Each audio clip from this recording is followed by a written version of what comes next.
promotional weapon, as the key promotional weapon for giving a film a reputation and it creating excitement, they've got a tremendous future. A showcase for what, though? For cable television or for video cassettes or both?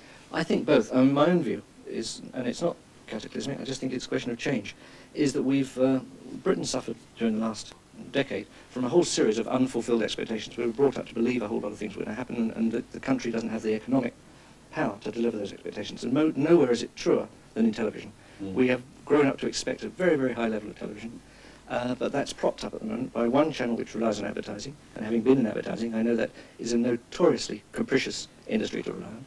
And another channel that relies on the licence fee. Now, the licence fee currently isn't enough to support the BBC.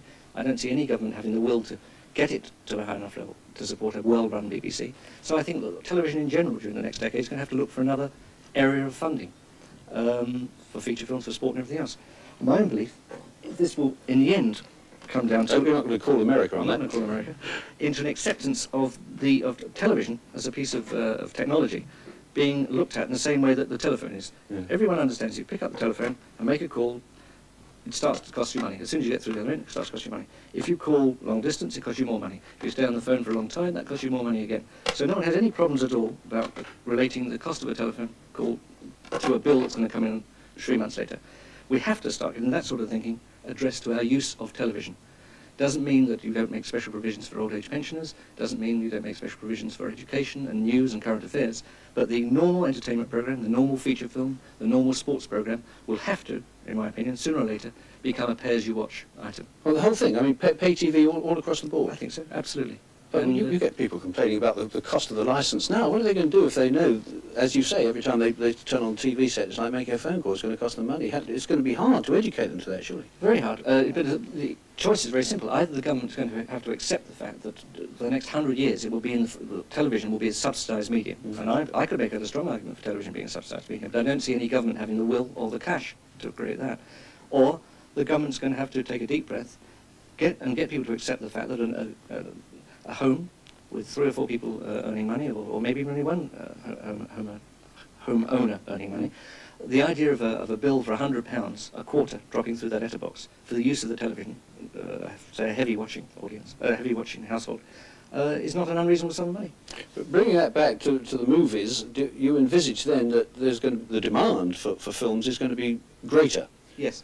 It already is. I mean, the irony is, take a film like Chariots of Fire. Chariots of Fire is a successful picture, will be seen by over 1 million people in this country.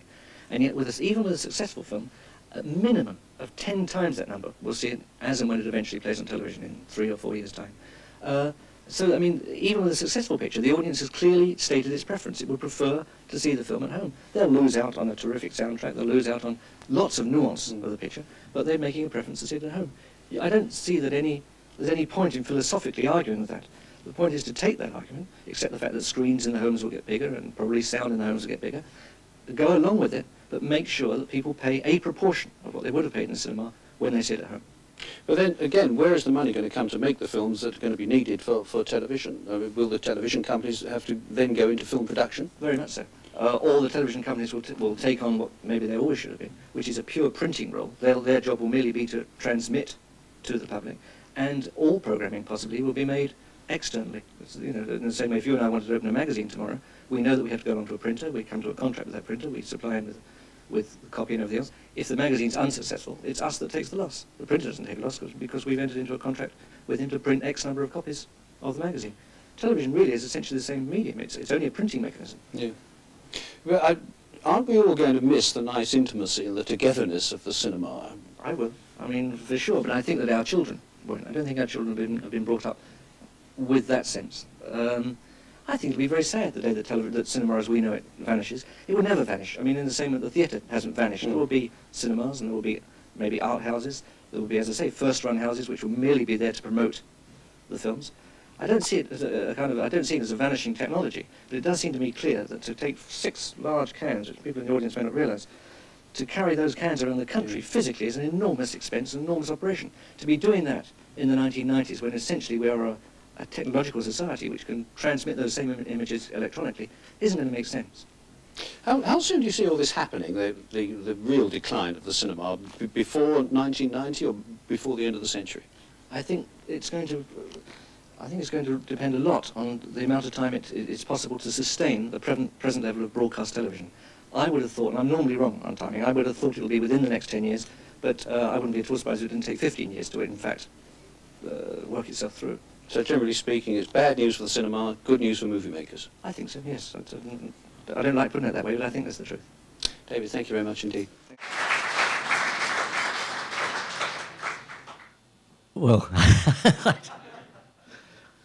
I was wrong about cinema in a sense. I genuinely didn't think the neighbourhood cinema would survive. I thought city centre cinemas would survive. I didn't fully appreciate the impact of the multiplexes. I think there's quite a lot of stuff I didn't anticipate. But I actually think that the inevitability of an electronic medium succeeding what was essentially a mechanical medium was correct. And funnily enough, that has thank you, Mark, that has a great bearing on much of what I wanted to say this morning. Two other points worth making. One is we were at the time lobbying for Channel 4, and I suppose that was inherent in that, and a year later we got it, i.e. we got a publisher broadcaster. And the other thing, which is interesting, and I'm certain very few people in the room know, video had really taken off big time, and many of us were begging the exhibition sector to open retail video stores next door to their cinemas, or even in some cases within the cinema, begging them on the grounds that that would legitimize video, that would inevitably begin to close the windows because the exhibitors could be making as much, maybe more, out of their video retail outlets than they were in the cinemas. And we also almost got through an idea to have a penny, 1 penny, imagine today, a penny stamp on every video. Unfortunately, it became a bit of a political football as being interpreted as being a tax. It wasn't a tax. The idea of having a penny stamp on a video was to differentiate legitimate videos from illegal videos. If it had a stamp, it was very easy for the law enforcement authorities to say, this is a legal video on which money's been paid. Without the stamp, it would have by definition been illegal. So I must say, I think that a fantastic opportunity was missed. And this is all to do, I think, with what I'm going to say this morning. Fantastic opportunity was missed in the early 80s to bring these sectors together and to optimize revenues because I'm afraid of the, to an extent, are not invented here thing. And also I would say from the perspective of the exhibition sector, they were more fearful of what video might do than grabbing the opportunity of what video offered. Anyway, with that, here beginneth the lesson. It is a real pleasure to see a gathering from such a broad spectrum of the film and media world. And it's an enormous pleasure, as Mark said, to see the Café Royal brought back to life as a very important London landmark. Normally, at about this time of the year, I had the pleasurable task of announcing the latest FDA yearbook. This year's edition was published a little before Easter, in time for the annual BSAC Film Conference. So, if you don't yet have a copy, I really do warmly commend it to you. It's this document. With 104 pages of comment and opinion from right across the sector, along with data charts from Rentrack, Ipsos and others, it provides a comprehensive record of audience attitudes and behaviour over the past 12 months. By way of compensation, this year I have a brand new FDA project to launch, but I'll get to that a little later. As you'll be only too aware, 2012 set a towering all-time record in the UK, both for the top-grossing film, Skyfall, and for overall box office receipts, which exceeded 1.1 billion. It doesn't seem very long ago that we were aching and inching our ways towards the first billion. We're now gone past 1.1 billion. And at a time when so many other physical retailing sectors are suffering, the film value chain is something of a state of flux. This healthy state of cinema tickets is emphatically a cause for celebration.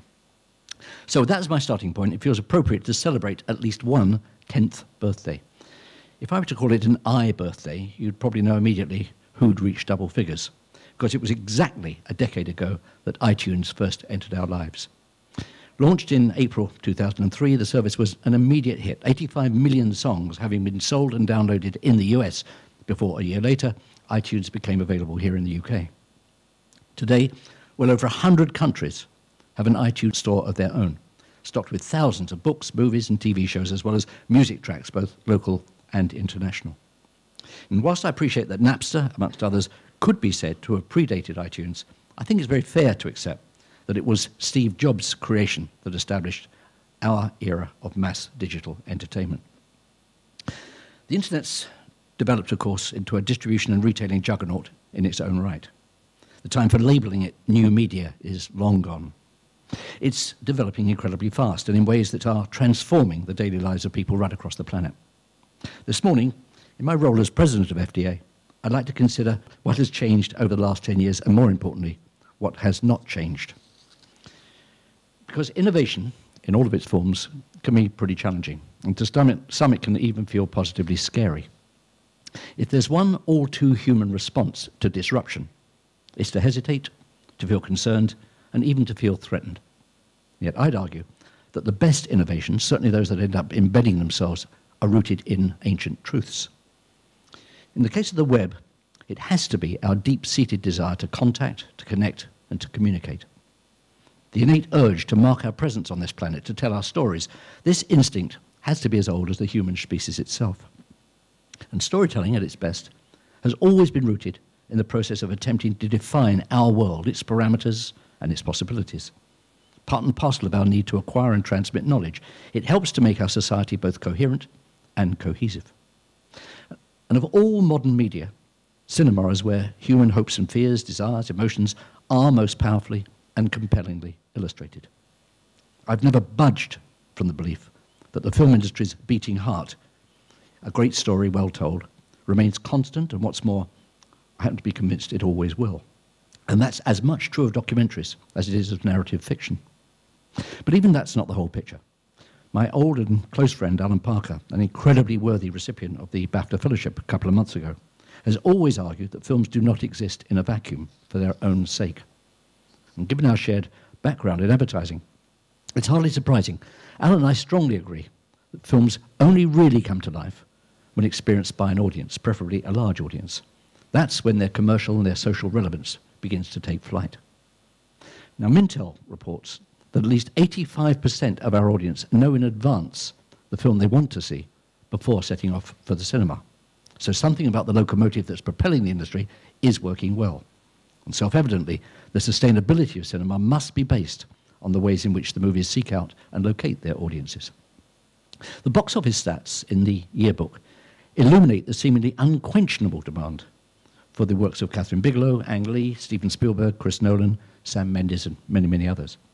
The yearbook also breaks down the hundreds of millions of pounds invested last year by UK distributors in bringing their releases to the marketplace.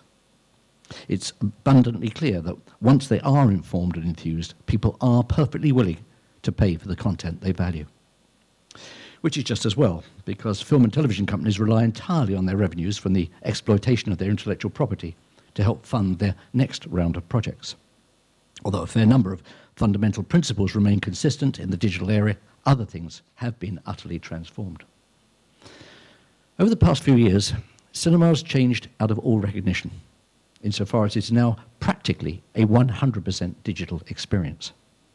Celluloid reels are largely confined to the archives, and even the archives are in the process of being updated.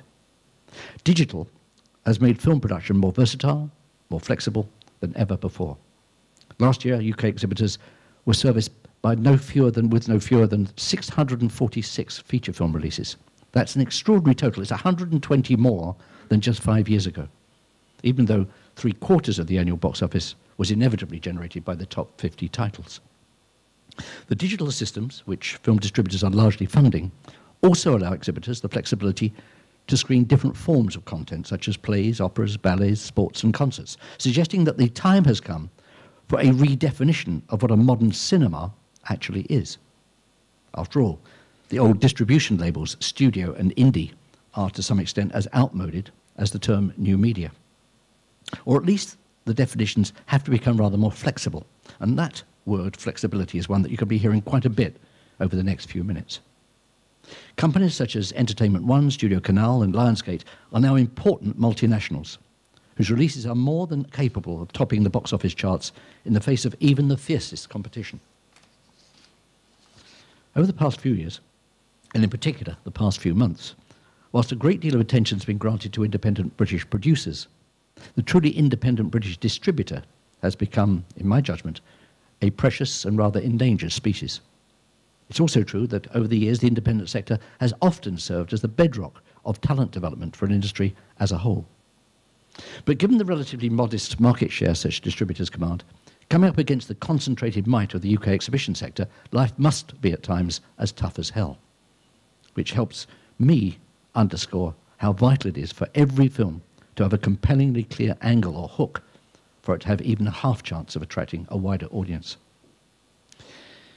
In the first quarter of 2013, with HMV and Blockbuster falling into administration, the physical presence of high street retailers has dwindled, headed rapidly for the cloud. And this may trigger ever more visits to on-demand platforms like iTunes or Amazon, where the equivalent of relatively low ticket prices proliferate. Or, in the short term, it may simply precipitate a drop in overall purchasing and rental income, especially for titles outside the top 20. For film companies in the UK and indeed right across Western Europe, there seems very little chance of matching, let alone surpassing, the overall revenues of 2004, which is a depressing thought. So what might help reverse that situation? Well, certainly increased flexibility. A rigid, one-size-fits-all approach for any aspect of filmmaking or any form of release simply no longer makes sense. The digital era has brought and continues to bring the opportunity for ever more flexibility in its paradigm-shattering wake. Social media apps and search facilities have fundamentally altered the way we discover information, the way we share content, and the way we discuss our experiences. Beyond doubt, Europe will remain a more culturally sophisticated and competitive market if distributors retain the option to release their acquisitions on a country-by-country basis. All sorts of different conditions and customs apply across the EU, and this is certainly true in the intellectual property sector, where territoriality and local taste are vital trading assets.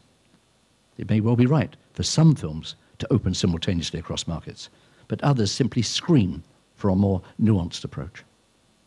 So flexibility has to be the key. The UK's distribution ecosystem needs the optimum flexibility to sustain specialised films, along with the type of distributors who are prepared to bet their shirt on buying and marketing them. If the demand exists for a run to be extended to more cinemas, surely there's something slightly ludicrous about such a release being penalised with repeated digital fees because a DCP happens to cross the street to a cinema with a different digital deployment company. To me, this is utterly counterintuitive and ironically only restricts the number of choices audiences might otherwise enjoy. It was a point that was identified in Chris Smith's Film Policy Review published 15 months ago and accepted at the time by the government. And I sincerely hope that a rigorous review of progress in this area will be initiated later this year. In today's world, there also needs to be more flexibility over periods of theatrical exclusivity. I don't mean a wholesale blanket collapse. Nobody's suggesting that. The theatrical launchpad continues to serve the industry and its audiences incredibly well. But nor do I mean the occasional marginal experiment. It's clear that the time has come to allow sufficient modern-day flexibility for rights holders to fashion the most appropriate individual release strategies simply because no single uniform plan can possibly suit every single movie. The EU Commissioner, Neelie Kroes, remarked during this year's Berlin Film Festival that digital disruption has to be seen to bring opportunities alongside a number of dilemmas. She highlighted rigid release windows, not windows per se, but specifically their damaging rigidity as being a brake on the sector capturing, as she put it, the very obvious digital benefits. Ultimately, no one gains from excessive dark periods between platforms where films effectively cease to be available, legitimately at least. Provided the cinema experience remains uniquely immersive and magical in ways that other digital channels can never replicate, there is crucially no evidence of flexible windows causing any discernible reduction in cinema going. In fact, such evidence as does exist indicates the reverse to be true. Audiences in the US, where a little more flexibility prevails, remain the world's biggest spenders on film at around $80 per head. And in 2012, US exhibitors collected their own record high box office of $10.8 billion in ticket sales alone. So in many cases, the public may not even notice a particular window, and why on earth should they? I spent some time last month in Los Angeles. As many of you all know, the Hollywood studios are estimating that by next year, American citizens will each have an average of 3 internet-connected devices. That's the domestic universe for which they are now commissioning films and TV shows. It's also one in which the consumer behavior patterns are harder to predict than they've ever been. In its rush to entertain, to inspire, to challenge, inform, the cinema has always managed to combine technical innovation with artistic creativity. A brilliant example, in one word, certainly for me, would be Pixar. Back in 2003, the UK's highest grossing movie was Finding Nemo. Does anyone want to bet this year against Monsters University coming out top? Truth is, the audience will decide in its own good time. And notwithstanding my point about the pressing need for greater flexibility, the industry has been working hard, and in many ways effectively, to thoroughly embrace its digital opportunity. Digital sound systems and post-production and editing packages have been commonplace for decades, but for today's filmmakers, cloud-based post-production facilities enable even more flexible workflows.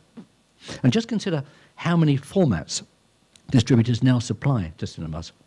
Standard 2K or 4K digital, IMAX 2D and 3D, HFR 2D and 3D, all with digital subtitles and audio description tracks importantly added for good measure. In homes, you'll remember that the DVD was once the fastest adopted consumer electronic product ever. But latterly, distributors have introduced triple play discs and ultraviolet, enabling instant access via multiple devices. Nevertheless, an ugly, and in many ways, I think a thoroughly misguided trend is beginning to develop. It's become fashionable in some circles to pit the content and the technology sectors against each other. I fully appreciate that within the digital media world, there are different business imperatives. A film is not a manufactured commodity. It's an individually crafted and promoted work. One size does not, in fact, never fits all.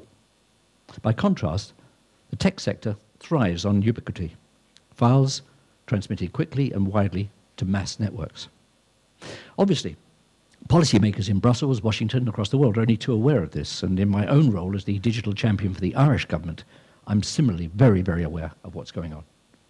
But as I'm discovering, such a binary framing of the issue does insufficient justice to what's at stake. To my mind, this apparent tension between the two sectors is utterly phony and potentially destructive. The film industry is and has to remain pro-technology and pro-internet. Film companies are tech companies. There's a vast amount of cross-pollination. Both sectors depend on ideas being converted into economic success, which in turn depends on freedom of expression and in the safeguarding of copyrights or patents. A strong system of copyright protection for online content is vital to the continued success of the internet marketplace. And of course, it was only a strong system of patent protection that helped generate today's flourishing internet in the first place. It would be a grave error for policymakers to underestimate the crucial role that IP plays, not only in business and media, but in society as a whole. For the film industry, copyright is the economic and moral-based springboard behind the viable financing, production and distribution of the creative works that have made, certainly for us in the UK, the envy of the world. Copyright stimulates investment, employment and cultural diversity. It allows new artists and filmmakers to be nurtured and to find a path to the screen. Equally, access to copyright material stimulates creativity and knowledge. Measures such as those planned by the government, for example, the widening of carefully crafted copyright exceptions and the licensing scheme for orphan works, are broadly to be welcomed. Needless to say, the devil's always in the detail, and one or two of the exceptions will need to be carefully scrutinised in order to ensure that the interests of rights holders remain adequately safeguarded. On the other side of the equation, no government of any developed country faced with anemic growth should even contemplate weakening the way in which blatant infringement of copyright is dealt with. This is one of the reasons we need the Digital Economy Act to be fully implemented and as soon as possible. Copyright works cost money, sometimes a very great deal of money to make and to market. The essential policy priority must be to support those who invest in and deliver new content. It's always going to be easier to copy than to create. It may well be easier now to digitize first and ask questions later, but that doesn't strike me as a desirable, let alone even a sustainable business model. The film industry is an ardent supporter of the flexibility and balance that's inherent in copyright. And just as copyright is an automatic right for creators, so too it's important that society benefits from that creativity through licensing and important and appropriate exceptions like parody, research and education. Only last year, as FDA president, I launched a substantial free resource for schools called Thinking Film. It comprised 5 DVDs, each containing a sequence of movie clips with accompanying teacher's notes, tailored to one area of the primary or secondary curriculum. The so-called History Pack has been nominated for a prestigious Learning on Screen course award, and the overall set has now been used in literally thousands of classrooms. I wholeheartedly welcome the industry-wide work streams to modernise, not weaken, but modernise copyright licensing, making it easier for users to understand and access rights and services lawfully, ensuring that creators are rewarded fairly and reasonably whenever their works are commercially utilised. Similarly, as a rights holder myself, I know only too well how tricky all this can be. It's a process that needs to be managed extremely carefully. To those who propose really dramatic revisions of copyright, going far beyond what the government is currently proposing, I'd simply say this: the burden of proof lies with you to prove that such changes are really beneficial and necessary. For the present, we would seem to have a robust IP framework representing a massive parcel of what I might describe as common ground, uniting the content and the tech sectors. Yes, it needs some tweaks, but it doesn't require root and branch reform. What is mutually beneficial is to stop unlawful material promoted in searches from clogging up the pipes and slowing down the transmission of legitimate content. Properly engineered adjustments to search engines' algorithms could work wonders here. My own view is that it would be to everyone's advantage to see such developments voluntarily implemented before they become so overtly destructive of value that they can no longer be ignored. Likewise, it would be mutually beneficial to take a good, hard, long look at the pre-roll advertising that plays on and effectively finances pirate websites. On the plus side, it was very pleasing last month to note the ruling by the European Court of Justice that websites retransmitting live television over the web can only do so lawfully with rights clearances from broadcasters in question. Surely, in a sense, that's just common sense. It has little to do with impediments to freedom of speech and more to do with sophisticated commercial infringement, or worse still, organised theft. Besides, far from being our opponents, the tech sector has, to my mind, got many, many things right. Google is often listed among the world's most trusted brands because it manages to convey a sense that the user comes first. Advertising may yield over 90% of Google's revenues, but to a user, it doesn't really feel that way. Essentially, Google's founders, Larry Page and Sergey Brin, creative thinkers to their core, as well as technical wizards, understood that. As the customer is ultimately king, you either adapt or you die. Just ask HMV, Blockbuster, or any of those other entertainment retailers whose shrinking presence on our high streets has, at least for a while, simply accentuated the difficulties facing film distributors. There's no question that given the accelerating changes in media technology, customers' expectations are also changing. If there was a subtheme, an important subtheme to what I wanted to get across this morning, it would have to be entitled The Democratization of Expectations. In the digital era, when people don't merely crave but know they can demand greater flexibility in how they obtain, experience and share content, everyone concerned with the process must continue to evolve, and evolve rapidly.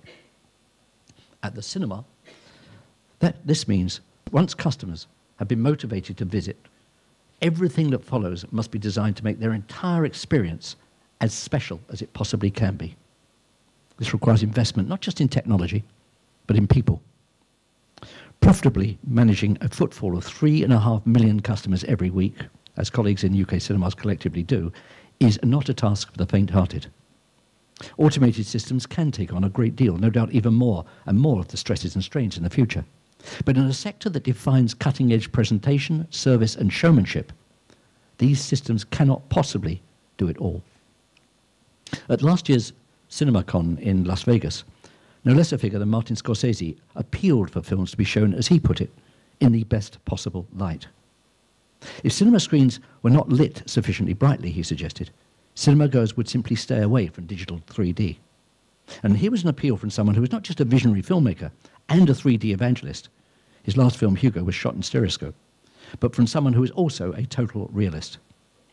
Despite the record box offices of 2012, which disguise actual footfall, UK admissions have flatlined over the last decade at around 170 million. 3D accounted for 18% of the UK box office in 2012. Now, this is a very significant slice, and partly accounts for the overall healthy box office return, but predictably, I think predictably, 3D has found its own plateau. Let me be perfectly clear. I'm thrilled that the sector has remained so buoyant and enjoyed such a spirited start to 2013. In the UK this January, we had the most cinema admissions of any January in the 21st century, largely due to a highly attractive range of releases. I'm also peculiarly lucky in having had the opportunity to witness the effect cinema has on people of all ages, all over the world. And at its best, it remains utterly spellbinding, seamlessly informing and entertaining, allowing us to live or vicariously relive life's hard-won achievements, our tricky choices, decisions and sacrifices, all of them writ on a giant screen. But there's little point in us celebrating the joys and benefits of digital without also acknowledging some potential risks. Because like any other brand cinema consists fundamentally of a promise. Promises create expectations against which any brand can and will be judged. The consumers will inevitably compare the promise with the reality of their most recent experience. So a successful brand is built on trust. It's a promise that's required to be consistently fulfilled. In a sense, that in a more transparent digital world, people want brands to go a little further than simply flog stuff to them at ever higher prices. They want the brands they favour to try consistently to make their lives that little bit better. In the world of journalism, we've witnessed the generic brand promise of integrity and credibility allowing itself to become grotesquely undermined. In the realm of ready-made meals and processed meat, well, all too often it's become a matter of horses for courses. But more seriously, it can take a hell of a long time for trust, once damaged, to be restored. And with trust in many, certainly not all, but many institutions having been eroded, sometimes fatally, there's an opportunity for transparent, customer-focused brands or experiences to take hold and become centre stage. And one way for the cinema to attain still greater heights and get closer to the 200 million annual admissions that our French colleagues have already exceeded is to minimise any possible gap between what the cinema claims to stand for, the very best digital experience, and one that enthralls audiences and filmmakers alike, and what it actually delivers week in and week out. Because the home entertainment sector, both software and hardware, is likely to remain in a state of competitive flux for some years. Yet it strives continually to replicate our gold standard, that's to say the theatrical experience, on ever larger and sharper digital screens, competing hard for leisure time and for revenue as an ever-improving experience. Judging by the size and the quality of the home screen offerings that I saw at the Consumer Electronics Show in Las Vegas earlier this year, the competition in the home and mobile space is only going to intensify. Driven by demand for clearer pictures, the latest generation of TV sets offers 4K resolution and, remarkably, screens of just about any size the customer specifies. Exciting or scary as these developments may be, let's not forget that we are in the content-driven business. And without the poetry, the pipes are just roadworks. With the BBC starting to premiere its programmes on the iPlayer rather than as scheduled broadcasts, public perceptions of how to access content really are set to change forever. The full series of Peter Kay's new comedy, Car Share, will be on the iPlayer before it's shown on BBC One. And this sort of scheduling flexibility, repositioning the iPlayer as more than simply a catch-up service, doesn't really seem surprising. It just feels, well, it feels modern. And in a sense, I think it's the most important thing I can say to you this morning. There is a sense among audiences that there are modern ways of delivering experiences and ways that feel as though they're drifting into the past. We in cinema have to protect our core values, our core experience, and the servicing that goes with them. Any cinema goer, as I've discovered as being chairman of a hotel, any cinema goer who walks out of a cinema dissatisfied either with the movie or with the condition of the cinema or with any other way with the experience could easily be a customer lost. If on the following Saturday that person goes and buys a larger flat screen television and a better sound system, we may have lost them forever. Audiences are increasingly finding their must-see programs online. And it's there first in pristine HD and surround sound. Netflix, too, recently broke the long-standing linear paradigm with its acclaimed presentation of David Fincher and Michael Dobbs' House of Cards, starring Kevin Spacey. Making all 13 episodes available at once served to reduce marketing costs while giving a high-profile international lift to the Netflix brand. Microsoft is planning its own content, Amazon too for its Love Film subscription service. And meanwhile, the license fees they and other channels are paying to stream other producers' content are sorely needed and most welcome. Surely it's abundantly clear that in today's connected consumer age, no sector can afford to stand still. Digital citizens are finding and sharing information and reaching decisions in ways that are evolving very fast. Their experiences at any given time or location can be shared with small or large numbers of other people in real time. We can all broadcast live all of the time. This trend, with content being accessed via ever greater range of connected devices, will continue to develop. Some of those devices will be fixed, more of them will be mobile. They will probably all be serviced by a relatively small number of web gatekeepers. So, to stay relevant over the next few years, brands of all sorts will need to play a valuable and trusted role in our connected lives, to identify viable ways to offer a high level of utility and engagement. With social media so ubiquitous, it's not simply enough to enjoy the experience by yourself. Part of the enhanced value now lies in sharing that experience with your own network. And such networks are highly personal spaces where advertisers need to tread very carefully. These are networks to which prepaid or paid communication may seem inherently suspect. And it's in this climate, genuine word of mouth, always a vital ingredient for a film success, is if anything more powerful than ever, although it remains hard to predict its twists and its turns. So once again, we're forced to acknowledge that we are well and truly in the trust business, fostering it and capitalizing from it. My final task this morning is to launch a new FDA project that feels to me very timely. Looking ahead, if we're to go on developing as a country and as a society, we need a brilliantly informed generation of young people. That's absolutely non-negotiable. Today's young people are going to be navigating their way through a world of such complexity with a set of unknowns and unknowables out there that are simply bewildering. 10 years ago, the notions of a domestic 3D printer or a wirelessly connected self-driving car were, in all honesty, the stuff of science fiction. Today, computing is so powerful that they are both becoming part and parcel of science fact. The wider impact of these types of developments on many areas of our lives are likely to be extremely profound. So our young people have no choice other than to be brilliantly educated. They can't afford the luxury of being ignorant or misinformed, either by accident or by design. And happily, that takes us straight back to storytelling and the root of all great teaching, as well as all great filmmaking. Alongside all the indispensable facts and figures, it's an emotional connection with the material that makes things memorable and makes things special. FDA's new project, whose first phase I'm launching today, is an authentic interactive guide to film distribution. Available free, it broadens the horizons of teenagers and students by deconstructing a dynamic sector of business, in this case, the business of releasing films in the UK, and encouraging them to consider it and its implications for themselves. It doesn't just pass on experience or advice. Rather, it aims to empower students to make confident choices about their own future careers, which are in turn that little bit better informed. It is a classic outreach initiative, a commitment to the sector and to its candidate employees of tomorrow that I very, very much welcome. What does the project comprise? Well, 4 elements. First, launching films.info, a new domain on the web.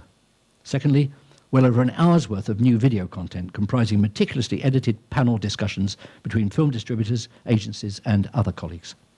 This material was shot before a lively audience of sixth formers and is full of very razor-sharp insights. In today's digitally powered but attention-scarce economy, with superabundant choice, how you position and present your content to audiences is vital, has never been more vital. Content creation is not synonymous with value creation. The overwhelming source of value creation is the aggregation of content to audiences, which is why skillful distribution continues to remain absolutely pivotal. Thirdly, a substantial new explanation of how film distribution works, starting from scratch and telling the generic story of the life of a film after it's been made. There are some hopefully motivating hints on how to get a start in the business, which I have a hunch will be well appreciated and probably very widely visited. All told, it's about 12,000 words displayed in an illustrated, searchable and downloadable chunks. And lastly, of course, it also contains a wealth of links to other sites of interest. If and when people subsequently make their way into the film business, they'll find a practical, foundation-level training course on the evolving value chain backed by a progressive ladder of further training schemes depending on their individual needs. FDA has developed its sector-wide training program with Creative Skill Set over a number of years, and this is a partnership that should only blossom in the days, weeks and months ahead. I'm hopeful that further phases of this outreach project will be launched in the next year or so, so please watch this space. Meanwhile, just to gather together and synthesize this morning's thoughts. Pioneered by the brilliant Steve Jobs and others, the media world is now forever digital, and all manner of public expectations surrounding entertainment provision are in a state of flux. Communications and computing are converging via ever more powerful connected devices, generating new platforms where great content can be not just seen, but actually be premiered. The film industry's economics have changed, and they continue to change beyond all recognition. And lastly, greater flexibility is the much, much, much needed watchword. I'm hugely optimistic about the film industry's prospects, provided that working together, we can begin to square some of these digital circles.